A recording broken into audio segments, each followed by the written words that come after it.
So sings my soul. Praise my God of love and life. So sings my soul. The joy. Good morning, Founders. What a wonderful morning this has been. Elizabeth, thank you for that great story. We see how it is that you can learn many things in your life and do pretty well in life until you reach a plateau that tells you it's time to continue to grow. And those of you who listen to it will discover some refinement that has been there all the time, just waiting for you to touch it, to find that Spirit of the Almighty God moving through you in many wonderful and different ways. This month, my theme, I should say, is live as if everything is rigged in your favor. Let me do that again. Live as if everything is rigged in your favor. This is a quote from Rumi, the great Persian poet. And so I'm looking at a number of subjects. A balanced life is worth living. Next week, spirituality for your big ideas. The following week, freedom and your creative options to be better. And finally, live as if everything is rigged in your favor. And how wonderful it is that you have come here because you have made a choice, and you're always making choices. One of the things that we must discover about life is that we have a certain level of freedom for what outcome we are looking for. And yet, the universe is filled with laws that we must obey. But the interesting thing is that these laws operate in such a way that everything is changing in every moment of life. Everything is changing. And so we find that one of the great sayings is, everything changes and ends. And so you wonder, where do I fit in this? If everything is changing, how do I find my balance? And we realize that balance is not a static event. It is not something you achieve and then, I'm perfectly balanced. It's dynamic. It's moving all the time. Just at the time when you think everything is going right, there comes something that pushes you out of the way and it seems like nothing is right anymore. And yet, you are so wonderfully made for this universe in which you live. Because you're creative, and change is nothing but creativity. And the beauty is that in these principles or laws that govern our lives, we can find our freedom to work with them. And they gladly work with us and for us. So this is where we are. We're looking at Ecclesiastes, where it talks about there is an appointed time for everything. There's a time for every event under the heaven. A time to give birth and a time to die, a time to plant and a time to uproot what is planted, a time to kill and a time to heal, a time to tear down and a time to build up. And so we have to ask ourselves, what time is it for us? And the truth of the issue is, whatever time you decide it is. Is it a time to give up?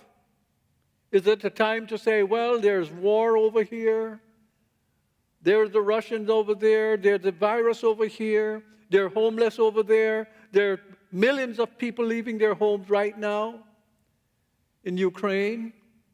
So do you give up? Do you say, wow, what kind of world are we living in? And we should ask. And the question is, what kind of world am I living in? Because what we recognize is that everything in the universe is related to everything else.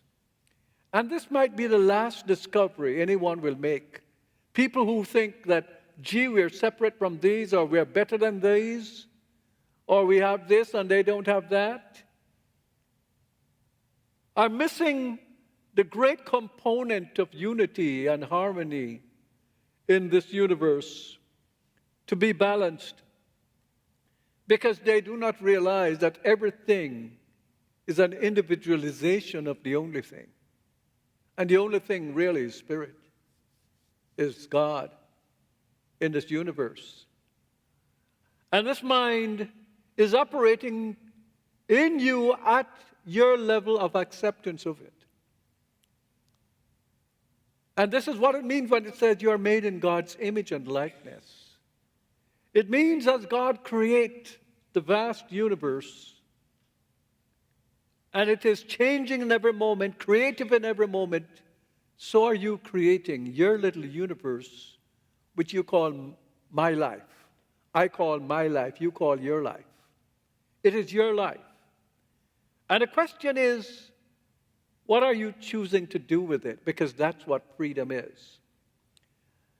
And the freedom doesn't give you the opportunity to not accept the responsibility that comes with your choices, nor accept the responsibility that comes with the collective choices of our universe, like starting a war, and how it impacts everybody, and how it impacts the prices you're going to pay at a supermarket and at a gas station and all that, because we're one world.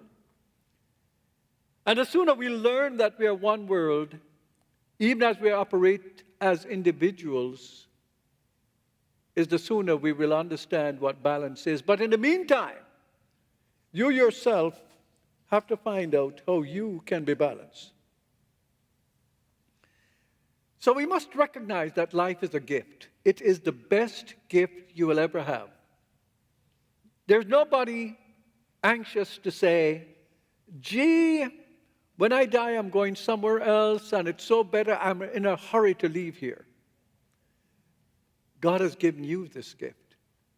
And this gift is where we come in the world of experience. And we shouldn't give up on it just because things aren't working well, as Elizabeth said in her own statement of her journey to getting here. That sometimes things seem to be falling apart. And when things fall apart, we forget that there is that divine spark in us that is expressed as made in the image and likeness of God. It's a divine spark. It's a connection that you have to a source of being that can do what needs to be done for you to express your greatest freedom, your greatest health. And we will find imbalances in our lives. We'll find mental tiredness. We'll find bad mood, anger, short-temperedness. We'll find low productivity, where we can't get anything done on time. We will find that we're overwhelmed, drowsy, sleeplessness, taking up our time at night instead of resting. And all these things, we will find ourselves depressed. And all these things are telling us that we're out of balance. And remember, the balance is not static. There are going to be things that are happening. And one of the things that you can do very quickly when that happens is to affirm the serenity prayer. Reinhold Niebuhr says, Lord, grant me the strength to accept the things I cannot change, the courage to change the things I can, and the wisdom to know the difference. And that acceptance doesn't mean that you're living in a limited vision. That acceptance means that there are certain things that are going on in life that you can't change. But it doesn't mean you can't pray about them, because what is changing is the consciousness of the group, the consciousness of not only you, but all the people. Like we can do the prayer. We might not be able to go over and stop the Russians from doing what they're doing right now. But there are things that our country is doing that will help the people in Ukraine. And what we need to understand is our prayers are part of that solution. Not to think that, gee, we're helpless. We're not helpful in the sense that we can go and do some particular thing. But the general thing that we can do is that. And in the meantime, we need to take a look at our lives to see how can we be the best we can be within the context of what we're doing and what we say is important to us. Spirituality is about succeeding in this life. It's not about succeeding so you can get to the next life. That would make this seem like a waste of time that God has given us this great gift. It's succeeding now, right now. And succeeding doesn't mean you have a whole pile of money and you're competing with billionaires. It means you're happy about your life. It means there is something creative and meaningful about your life. It means that your life is making a difference not only to you, but to your community, all the people in the community. Not some of the people in the community, but all the people in the community. And to the extent that you can harness this power and focus it in a way that allows you to keep making it better for yourself and everyone else, is to the extent that you're establishing not only balance for yourself, but balance for your entire globe, your entire world. As Rudyard Kipling said in his poem, if you can keep your head, when all about you are losing theirs and blaming it on you, if you can trust yourself when all men doubt you, but make allowance for their doubting too. And in another verse, he says, if you can dream and not make dreams your master, if you can think and not make thought your aim, if you can meet with triumph and disaster and treat those two impostors just the same. In other words, you find your balance. You find your balance when people are chaotic in their ideas and in their action. You still need to find your balance. When I was a Boy Scout, one of the things I learned very early was whenever there is chaos, do not panic. Do not panic. And to save my life quite a few times, because without getting into details here, there are things that I didn't panic about that was dangerous, that being calm and centered, I was able to make good decisions. And this is true of you. There's things that come in your life that it seems like, how am I going to solve this problem with my relative? How can I solve it? You can't solve every problem. But what you can do is to put yourself back out of that sense of chaos. Put yourself back in that sense of calm, that peaceful mind, that trust that the universe knows what to do, when to do it, where to do it, and how to do it, and in spite of the fact that you may not see it, is in process of doing it right now. There are many times when the world seemed like it was falling apart at the seams. All these wars that we read about that call people great because they make wars. These are times when a lot of people were hurt and injured. And we have survived them. And we will survive these. But we must have a core of people who believe that there is something of a balance, a spiritual balance, that begins with you as an individual. And when it begins with you, you can recognize that God is ubiquitous. God is everywhere equally.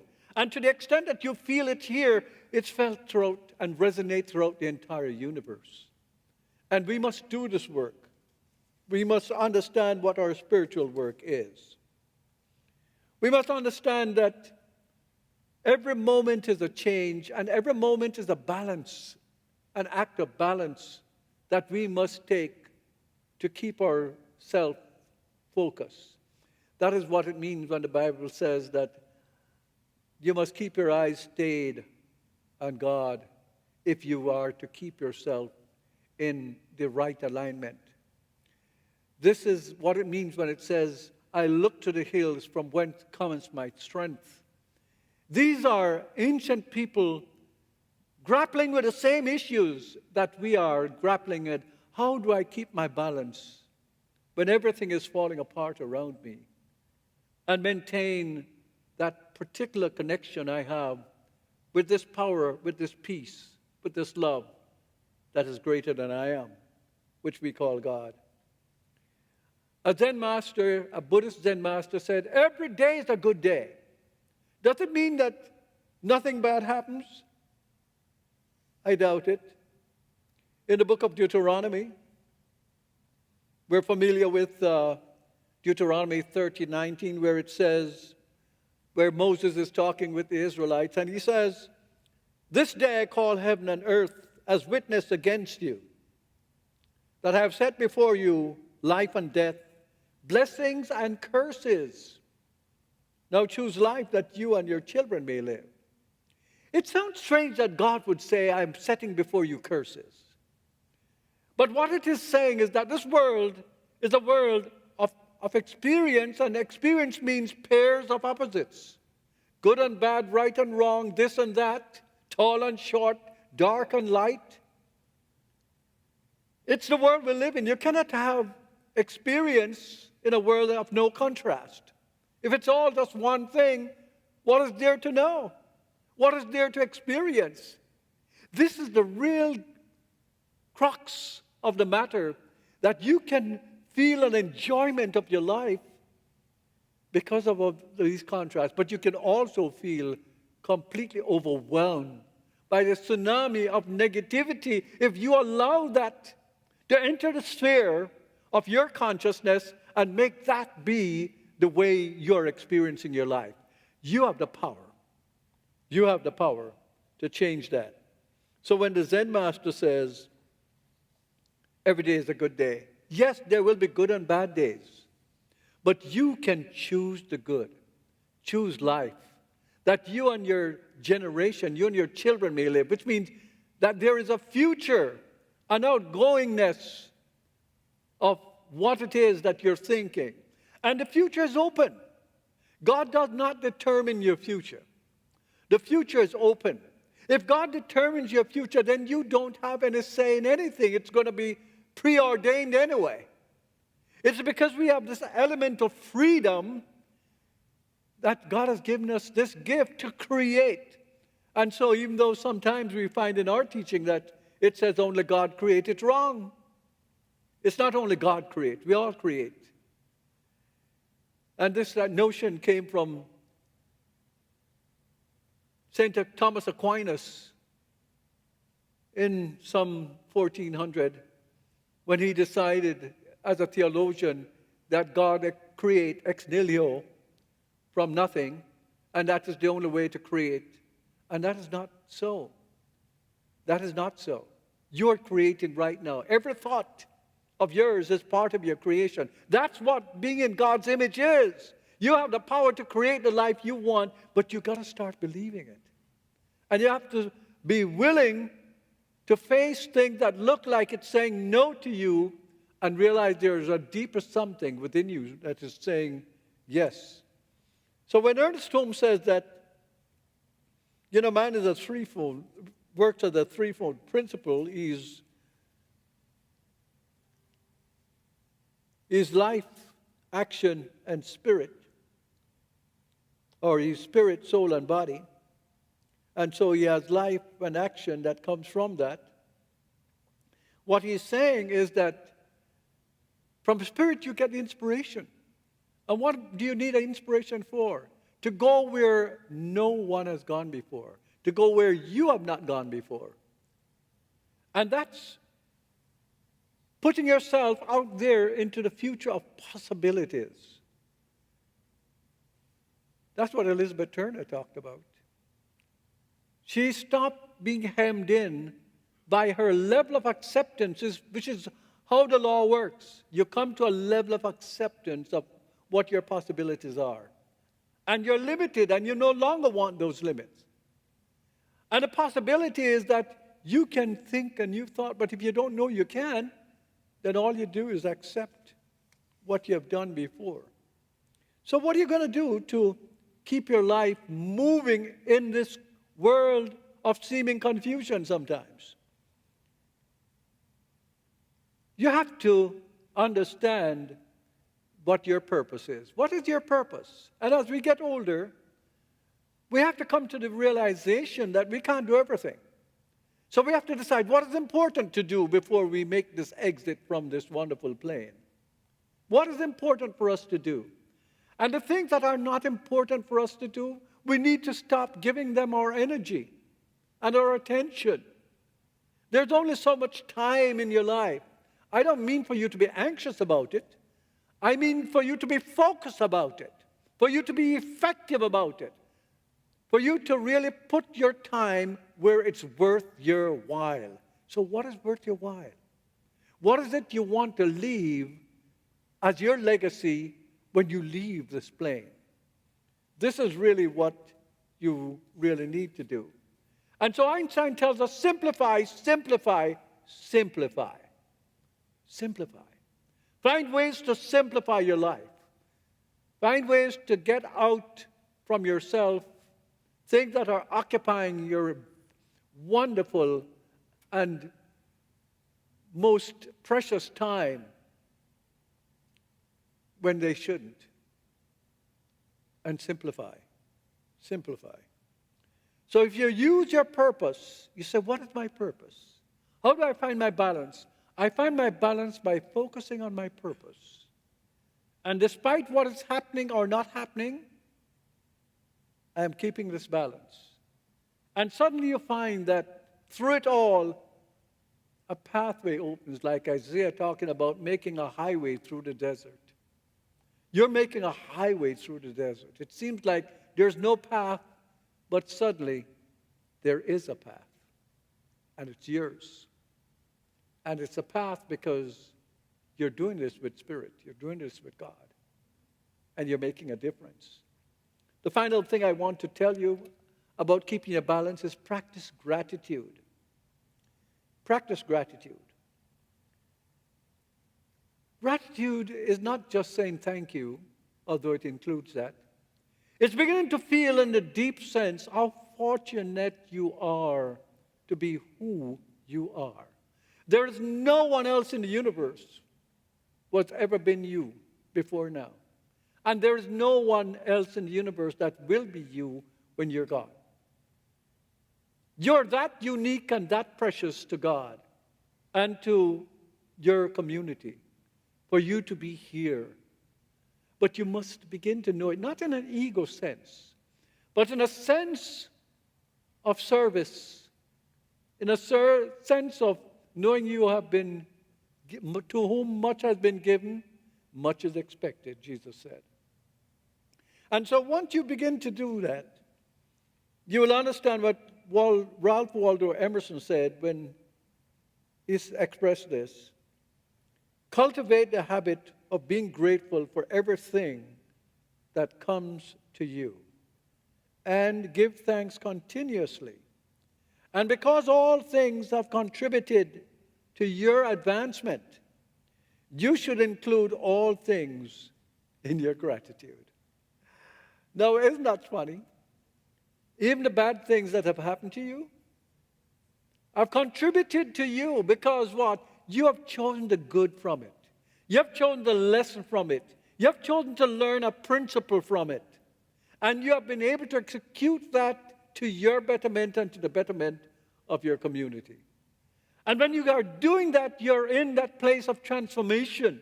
You're no longer an ordinary person. You're a person who is exuding a sense of spiritual balance to everyone who comes around you. Dag Hammarskjöld, the former great United Nations Secretary General, said this that I really love. He says, for all that has been, thanks. For all that will be, yes. And so, my friends, on this day, I'm inviting you to give thought to how well you can balance yourself in the worst of times and in the best of times. And recognize that what is constant is Spirit is always there supporting you and putting options before you for you to make the best decisions for your life. God bless you all. Thank you very much. Thank you very much.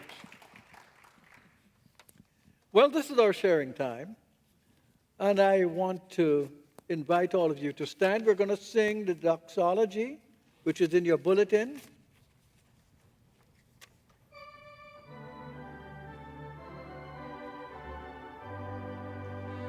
Praise God that good is everywhere. Praise to the love we all may share. The life that thrills in you and me. Praise to the truth that sets us free.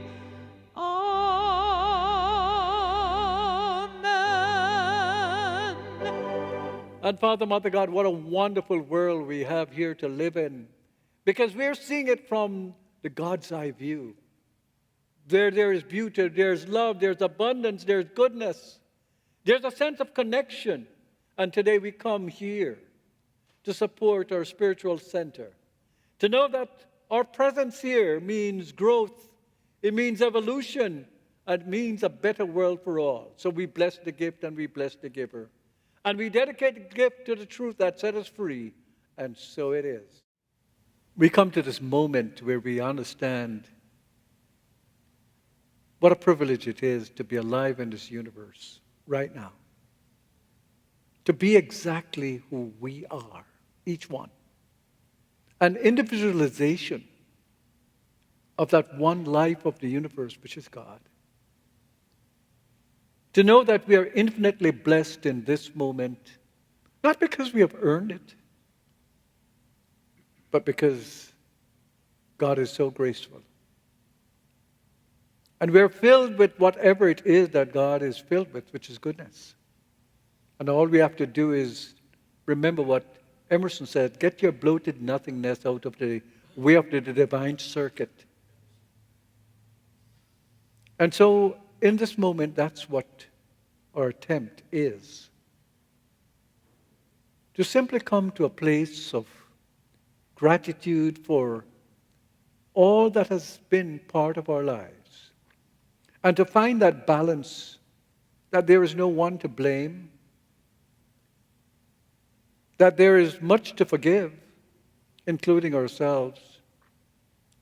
And to use that time to evolve into the best self that we can be.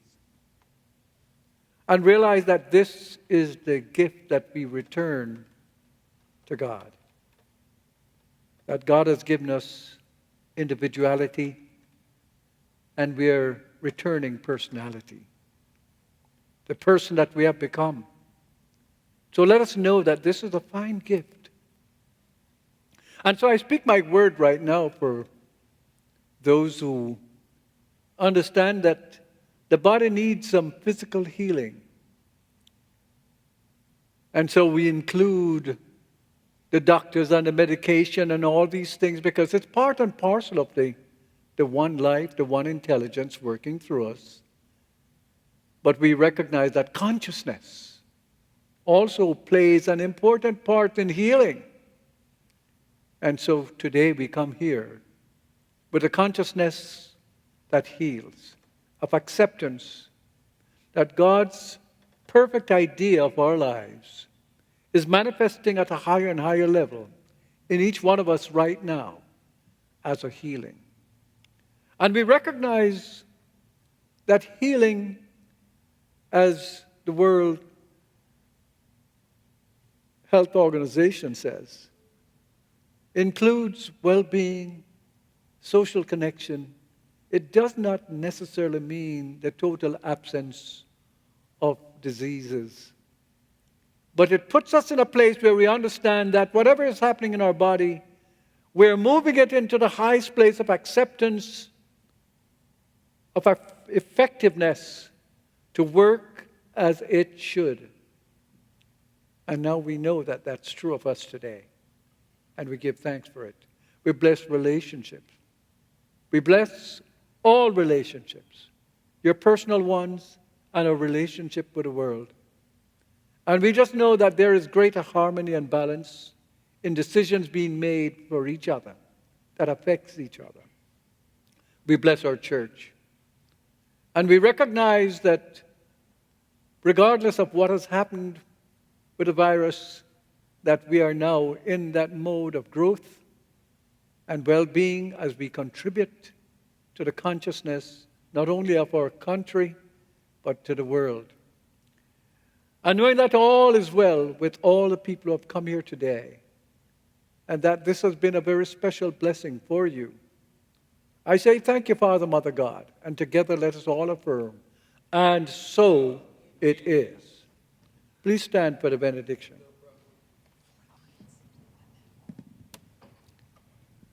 The Lord bless you and keep you. The Lord let his face shine upon you and be gracious unto you. The Lord lift up his countenance upon you and give you peace. The peace that passes all understanding, and so it is.